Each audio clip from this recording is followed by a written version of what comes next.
Hi സുഹൃത്തുക്കളെ, ഇന്ന് ഞാൻ മറ്റൊരു വീഡിയോ ആയിട്ട് വരികയാണ്. എല്ലാവർക്കും ഇഷ്ടപ്പെട്ട എല്ലാവരും ലൈക്ക് ചെയ്യുക, ഫോളോ ചെയ്യുക, സപ്പോർട്ട് ചെയ്യാൻ മറക്കരുത്. ചെറിയ ചെറിയ തെറ്റുകുറ്റങ്ങളൊക്കെ കാണും, നിങ്ങൾ ക്ഷമിക്കണം. ഇന്ന് ഞാൻ വാർത്ത കേട്ടപ്പോൾ ഒത്തിരി വിഷമം തോന്നി. ഭയങ്കരമായി മനസ്സിനൊരു വല്ലാത്ത വിഷമം. ഒരു 14 വയസ്സുള്ള പെൺകുട്ടിയെ ഒരു 16 വയസ്സുള്ള ആൺകുട്ടി പീഡിപ്പിച്ചു, കൈയും കാലൊക്കെ കെട്ടിയിട്ട് പീഡിപ്പിച്ചു. ആ പെൺകുട്ടിയെ കൊലപ്പെടുത്തി. കേട്ടപ്പോൾ ഞെട്ടിപ്പോയി. എത്ര വയസ്സുണ്ട് ആ പെൺകുട്ടിക്ക്? 14 വയസ്സും ആ പയ്യന് ഒരു 16 വയസ്സും. ഒരു കുട്ടി 9 പഠിക്കുന്നു, പെൺകുട്ടി 9ലും ആൺകുട്ടി +2 പഠിക്കുന്ന 2 കുട്ടികളാണ്. ഈ പെൺകുട്ടിയും ഈ പയ്യനും ഒരു സ്കൂളിലാണ് പഠിക്കുന്നത്. അവിടെ വെച്ച് അവർ കണ്ട് ഇഷ്ടപ്പെട്ടു, പ്രണയമായി. അങ്ങനെ കാണാറുണ്ട്, മിണ്ടാറുണ്ട്. അങ്ങനെ കുറച്ച് നാൾ വലിയ കുഴപ്പമൊന്നുമില്ല. സ്കൂളില്ലാത്ത ദിവസം ഇവളെ കണ്ടില്ലെങ്കിൽ ഇവൻ അവരുടെ വീട്ടിൽ ചെല്ലുക, അതൊക്കെ വല്ലാത്ത പ്രശ്നം. അവിടെ ചെന്ന് വഴക്കുണ്ടാക്കുക. ഇവൻ്റെ സ്വഭാവങ്ങൾക്കൊക്കെ മാറ്റമുണ്ടായി. ദേവി, ഞാൻ എന്തോ ഇവർ രണ്ടുപേരും ഒരു സ്കൂളിലാണ് പഠിക്കുന്നത്. പെൺകുട്ടി 9ലും പയ്യൻ +2ലുമാണ്. അവിടെ വെച്ച് കണ്ടാണ് ഇവർ ഇഷ്ടപ്പെടുന്നത്. അങ്ങനെ കുറച്ച് നാൾ വലിയ കുഴപ്പമൊന്നുമില്ല, നല്ല സ്നേഹമായിട്ട് പൊയ്ക്കൊണ്ടിരുന്നു. പെട്ടെന്ന് ഈ പയ്യൻ്റെ സ്വഭാവത്തിൽ മാറ്റം വന്നു. ഒരു ദിവസം ഈ പെൺകുട്ടിയെ കണ്ടില്ലെങ്കിൽ വീട്ടിൽ തിരക്കി ചെല്ലുക. അപ്പം അത് വലിയ പ്രശ്നങ്ങളായി, വീട്ടിൽ പ്രശ്നമായി. അങ്ങനെ പോലീസ് സ്റ്റേഷനിൽ കേസ് കൊടുത്തു. അങ്ങനെ അവനെ പറഞ്ഞു വിലക്കി, ഇനി മേലിൽ ഇത് ആവർത്തിക്കരുതെന്ന് പറഞ്ഞു. പെൺകുട്ടിയോട് ഇവന് ദേഷ്യമായി, സംശയരോഗമായി.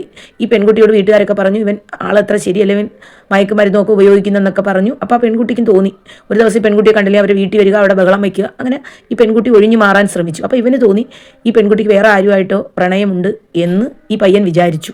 രാവിലെ അമ്മ 2 പെൺകുട്ടികൾ, അനിയത്തിയും ചേട്ടത്തിയും കൂടെ സ്കൂളിൽ പറഞ്ഞു വിട്ടു. സ്കൂളിൽ വന്നതിന് ശേഷം ഈ പയ്യൻ ഈ പെൺകുട്ടിയെ വന്ന് ഇണങ്ങി വിളിച്ചുകൊണ്ട് പോകുകയായിരുന്നു. സ്കൂൾ വിട്ട് വരാറായിട്ടും പെൺകുട്ടിയെ കാണാഞ്ഞ് പെൺകുട്ടിയുടെ അമ്മ സ്കൂളിൽ വിളിച്ചപ്പം അവിടെ നിന്ന് സാറ് പറഞ്ഞു, പെൺകുട്ടി ഇന്ന് സ്കൂളിൽ വന്നിട്ടില്ലെന്ന് പറഞ്ഞു. അപ്പോഴത്തേക്ക് ആ മോളെ ഫോൺ വരുന്നു, ദാ വരുന്ന അമ്മയെ, ഇപ്പോൾ വരാം എന്ന് പറഞ്ഞു. അപ്പോൾ പിന്നെ ആ വിളിച്ച ഫോൺ എടുക്കുന്നില്ല, സ്വിച്ച് ഓഫ്. അങ്ങനെ പെട്ടെന്ന് തന്നെ അമ്മ പോലീസ് സ്റ്റേഷനിൽ ചെന്ന് പരാതിപ്പെടുന്നു. ഇതിനു മുമ്പ് ഈ പയ്യൻ്റെ കാര്യമൊക്കെ പറഞ്ഞിരുന്നു, അറിയാമായിരുന്നു ഈ പയ്യൻ വീട്ടിൽ നിന്ന് ബഹളം ഉണ്ടാക്കുന്ന കാര്യങ്ങളുമെല്ലാം അവർ പോലീസിൽ പറഞ്ഞു. പിന്നെ പെൺകുട്ടിയുടെ ഫോൺ എവിടെ, ഏത് ലൊക്കേഷനിലാണ് എന്നൊക്കെ പെട്ടെന്ന് തന്നെ അവർ നിരീക്ഷിച്ചു. അപ്പോഴത്തേക്ക് റെയിൽവേ ട്രാക്കിൻ്റെ ആ ചുവനാണ് ഇതിൻ്റെ സിഗ്നൽ. അങ്ങനെ പോലീസെല്ലാം അവിടെ ചെന്നപ്പോൾ പെൺകുട്ടി മരിച്ചു കിടക്കുകയാണ്. അവനെ പിടിച്ചു. ആ പയ്യനെ പിടിച്ചപ്പോൾ ആ പയ്യൻ പറയുന്നത്, ആദ്യം ട്രെയിനിൽ നിന്ന് വീണെന്നാണ് പറഞ്ഞത്. അപ്പോൾ ചോദ്യം ചെയ്തപ്പോൾ പറഞ്ഞു, ഞാൻ അവളെ കൊന്നതാണ്, അവൾക്ക് വേറെ ആരുമായി പ്രണയമുണ്ട്, അതിൻ്റെ സംശയരോഗത്തിൽ ഞാൻ കൊന്നതാണ്, ഞാനാണ് അവളെ പീഡിപ്പിച്ചു എന്നൊക്കെ ഈ പയ്യൻ പറയുന്നു.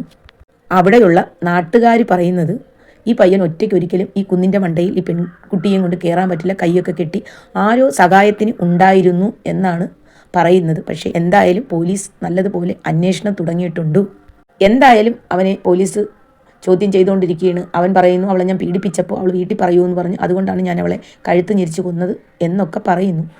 പക്ഷേ എന്തോ ഒരു 16 വയസ്സായ ഒരു പയ്യന് എങ്ങനെ ഒരു പെൺകുട്ടിയെ ഇത്രയും ദൂരം കൊണ്ടുവന്ന് പീഡിപ്പിച്ച് കൊല്ലാൻ തോന്നി എന്നാണ് എനിക്ക് തോന്നുന്നത്. ഈ കുഞ്ഞുങ്ങൾ ഒന്നീ മയക്കുമരുന്നോ എന്തിനെങ്കിലും അടിമയായിരിക്കും. അതായിരിക്കുമല്ലോ ഇങ്ങനെ ഒരു മനുഷ്യനെ പച്ചയ്ക്ക് കൊല്ലാൻ. അതൊരു 16 വയസ്സായ ഒരു പയ്യൻ. അവിടെയുള്ള നാട്ടുകാർ പറയുന്നത്, ഇവൻ ഒറ്റയ്ക്കല്ല, വേറെ ആളുകളും ഇവൻ്റെ കൂടെയുണ്ട്. ഈ പെൺകുട്ടിയെ കയ്യും കെട്ടി ഈ കുന്നിൻ്റെ മണ്ടയിൽ കാട്ട് ഇടുക്കിൽ കൊണ്ടുവരാൻ ഇവൻ ഒറ്റയ്ക്ക് കഴിയില്ല എന്നാണ് അവിടെയുള്ള നാട്ടുകാർ പറയുന്നത്. പക്ഷേ പോലീസും നല്ലതുപോലെ അന്വേഷിക്കുന്നു, വേറെ ആരെങ്കിലും ഉണ്ടോ ഇല്ലേ എന്നൊക്കെ അന്വേഷിക്കുന്നുണ്ട്. ഈ പയ്യൻ്റെ അച്ഛനും ആ പെൺകുട്ടി മരിച്ചു കിടക്കുന്നിടത്ത് വന്നു. അദ്ദേഹം പൊട്ടി കരയുകയാണ്.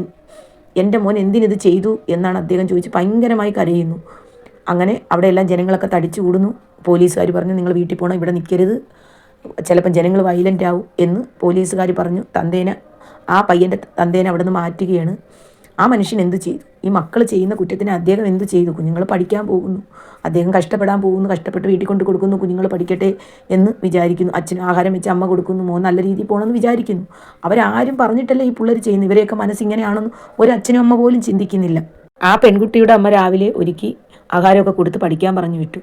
വൈകുന്നേരം അറിയുന്നു മകൾ മരിച്ചെന്ന്. ആ അമ്മ എങ്ങനെ സഹിക്കും? ആ അച്ഛൻ എങ്ങനെ സഹിക്കും? അതൊക്കെ ഈ പിള്ളേർ എന്താണ് ചിന്തിക്കാത്തത്? ഇനി ഉള്ള കാലവും അവൻ ജയിലിൽ കിടക്കും. അടിയും അങ്ങോട്ടും ഇങ്ങോട്ടും പോലീസ് പോകുമ്പോൾ 2 കൊടുക്കും. അതും മേടിച്ച് അവൻ വലിയൊരു ക്രിമിനലായി തന്നെയായിരിക്കും ഇനിയും പുറത്തു വരുന്നത്. അവൻ എന്ത് ചിന്തിക്കുക? ഈ കൊച്ചിലെ ജയിലിൽ കിടക്കുന്നവൻ ഇനി ആ ജയിലിൽ നിന്ന് പുറത്തു വരുമ്പോൾ ഒരു വലിയ ക്രിമിനലായിട്ട് തന്നെയായിരിക്കും അവൻ പുറത്തു വരുന്നത്. അവൻ ആരോടും ഒരു സ്നേഹം കാണില്ല. അവൻ അച്ഛനോ അമ്മയോടോ അവൻ സ്നേഹിച്ച പെൺകുട്ടിയോടോ സ്നേഹം ഉണ്ടായിരുന്നെങ്കിൽ അവർ ഇത് ചെയ്യുമായിരുന്നു? ചെയ്യില്ല. അവൻ ഇനി ഒരു വലിയ ക്രിമിനലായി തന്നെ വളരും.